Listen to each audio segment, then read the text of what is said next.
Hi, and welcome to our next presentation, now with Eltel. And to present the company, we have with us new CEO, Håkan Dahlström. Warm welcome to you.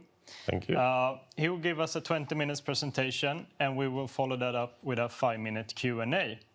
Myself, my name is Max Bacco, and I am an equity research analyst here at ABG. And with that said, Håkan, please go ahead with the presentation.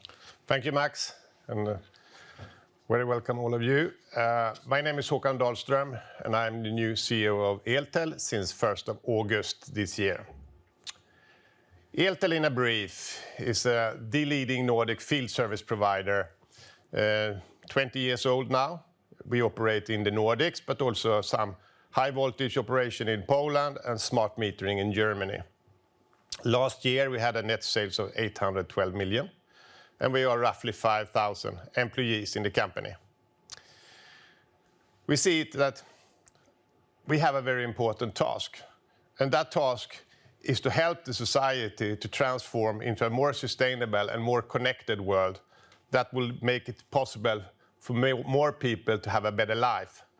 So, with our purpose, securing the lifeline of the modern society, I'm very proud to represent Eltel here today, and hope that you will get a first introduction to Eltel and our next chapter.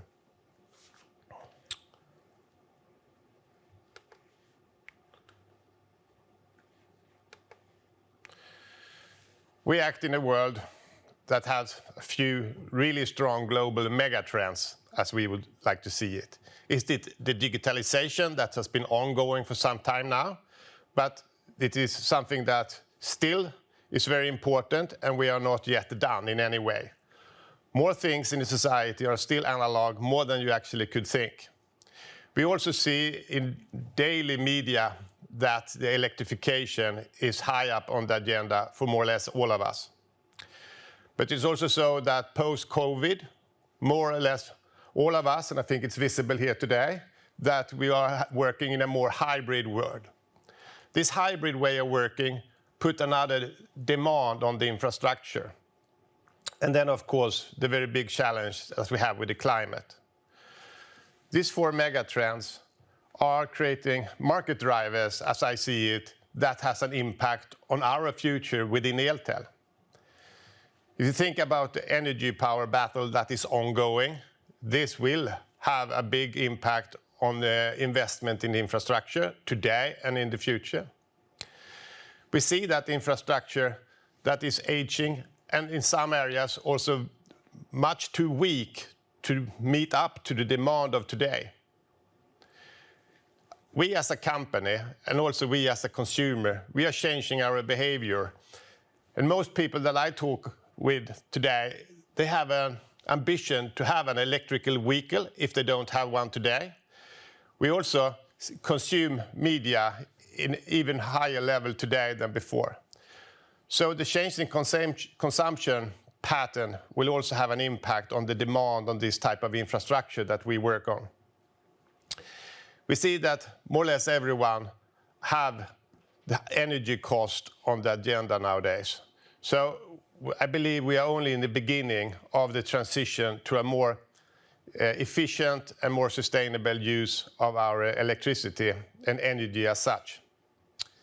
But people have also, during the last 2-3 years, I would claim, become more aware about the vulnerability of the society. We are so dependent on the electrification and the communication, because more or less everything is connected and consume energy in one way or another. So with these drivers, I would like to structure them in 2 areas that are important for us. We have the sustainable energy area, and we have the digitalization. So within both of these areas, we operate business today. We call them power and communication. In these areas, we have mainly 6 different offerings. And our background is this very much of power and telecom. So we see that the mobile telecom services, where we see the massive 5G rollout today, that's very important for us today, but also will be so in the future. In the same way, the fixed telecom networks are still a very hot area. We see that many of the Nordic markets are not really done yet with the fiber rollout, even though some markets more or less are. In media, more or less daily, we talk about how to produce energy in the future. But I think even equally important is how we will actually move that energy from the production to the consumption. And there, of course, power transmission and power distribution is extremely important. So in both of these areas, I believe that the demand will be even higher tomorrow. Then maybe the two most interesting areas where we will pay more attention to going forward is the renewables. How will we contribute to an increased use of wind power, and how we can contribute to an increased use of solar. This will most likely be in some sort of combination with energy storage. I hope to be able to come back to you, talk more about this in the future. Already today we are active in this, and we have successfully finalized our first wind power parks. Also on the e-mobility side, we have our first result, where we are working with partners and establishing charging poles for electrical vehicles. So these two areas, renewables and e-mobility, I believe will play a more important role for Eltel going forward. In the marketplace of today, we have the largest part of our revenue in Finland. So almost exactly a third of the revenue comes from Finland. And then Sweden, Norway are equally on 22, 23. Denmark took a big hit last year, as I guess most of you know, when we had the insourcing of one of the big customers there. In Poland, we do high voltage services, meaning transmission and substations, but that is sort of the scope we have in Poland, so a bit more narrow. And even more narrow is our scope in Germany, where we only work with smart metering. It's very nice and a good business, but much more narrow than we have in the other markets. So looking at the business divided in communication and power, you see that we are much larger in communication, and power is then sort of the running up case here. We believe that we have the capability to grow in line with market, or hopefully in the future a bit more.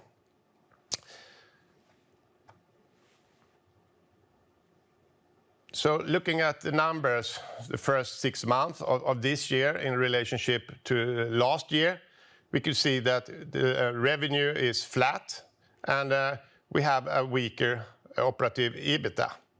This is, of course, something that is high up on my agenda and the management team, and things that we address more or less daily. I believe that we will see some result going forward, but up to today, I must say that I'm a bit disappointed on the situation here and now.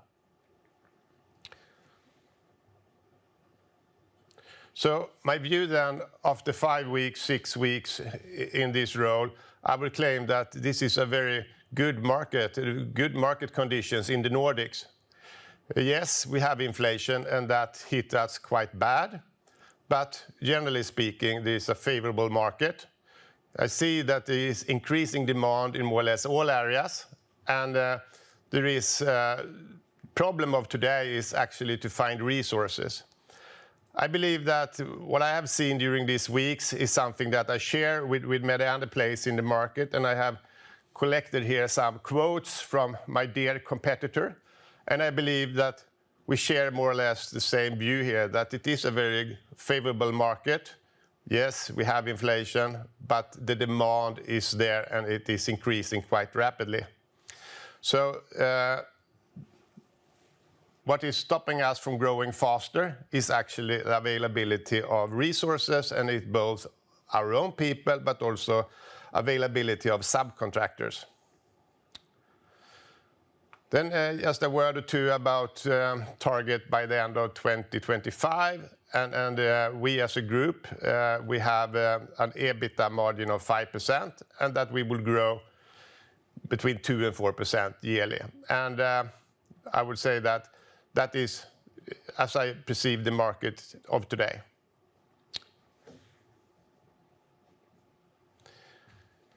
This transformation journey has been defined by Eltel's management for some years ago, and it was defined in 3 different steps: house in order, operational excellence, and now the 3rd step, where we will grow.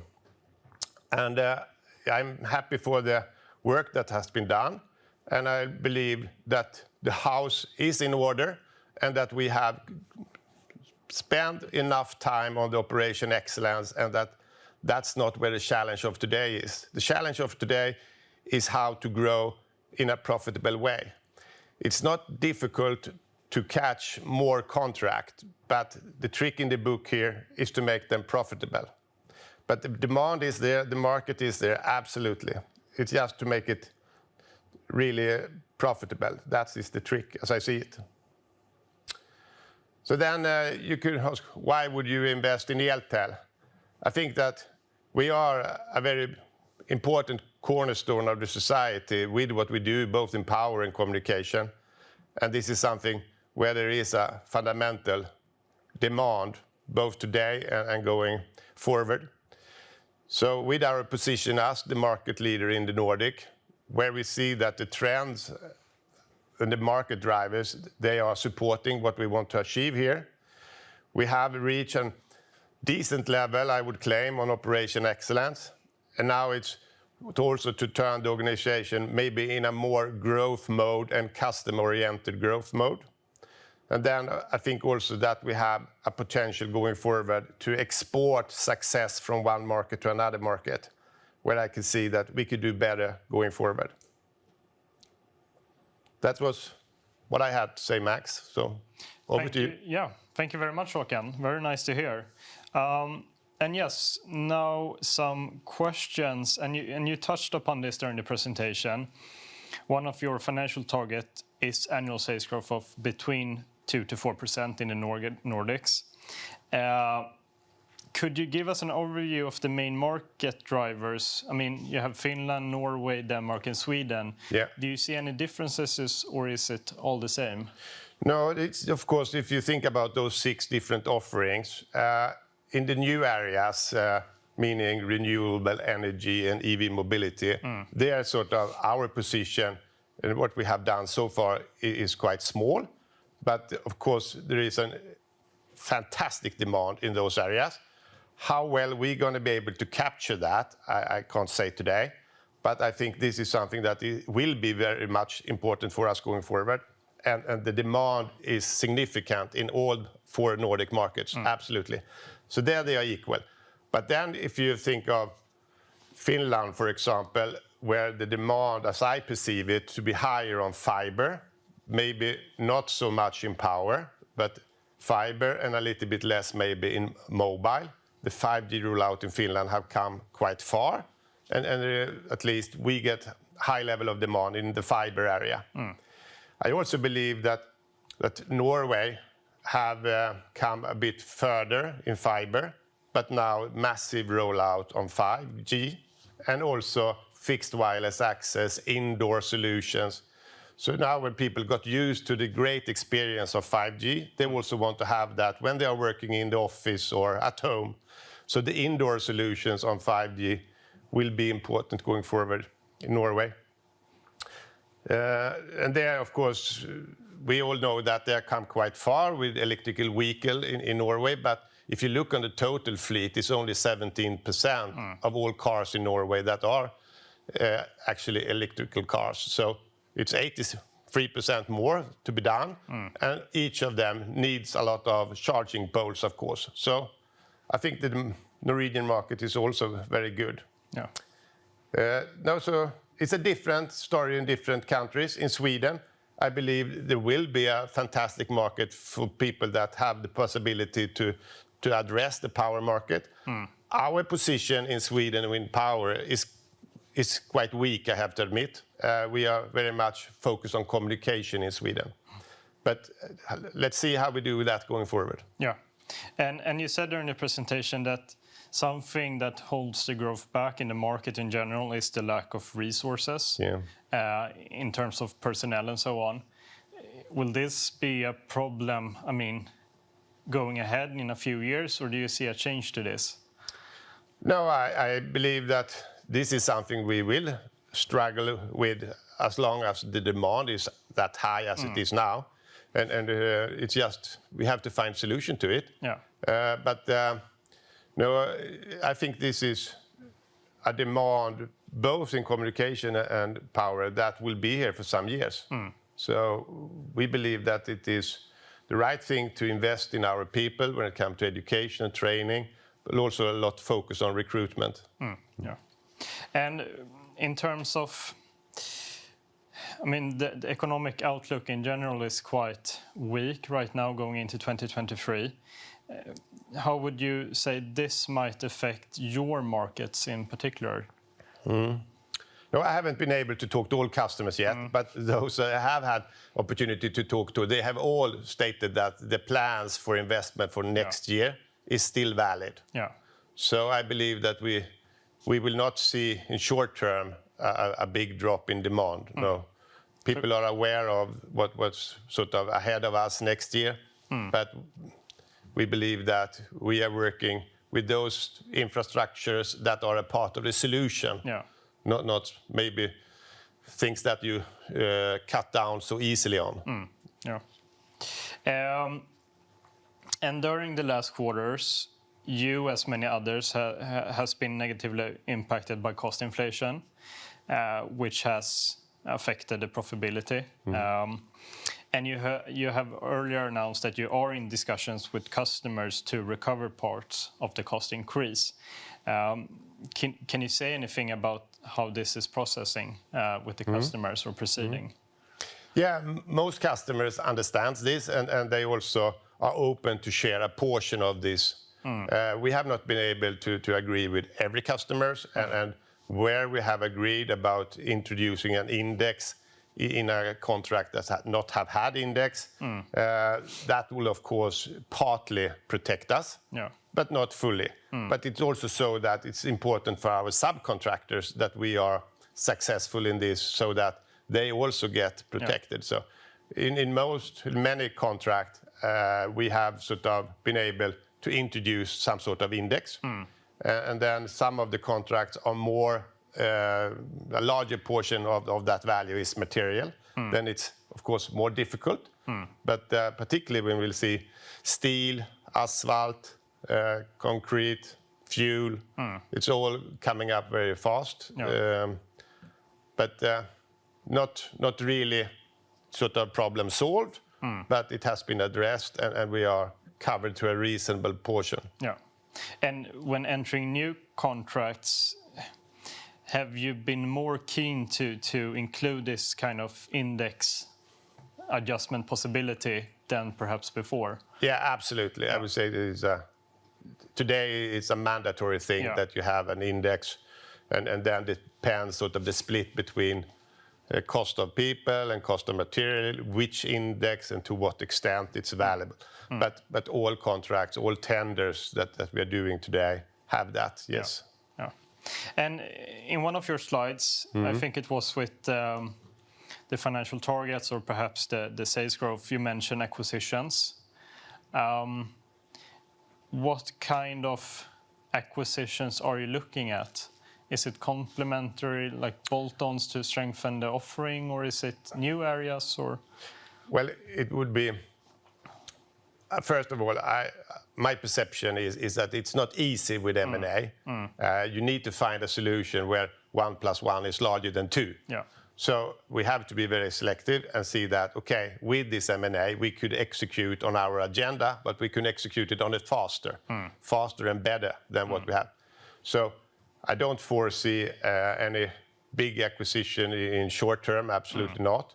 But if we come to that this agenda can be executed faster and better, then of course we are very keen to do some sort of M&A transaction, absolutely. But it's not a target by itself. No.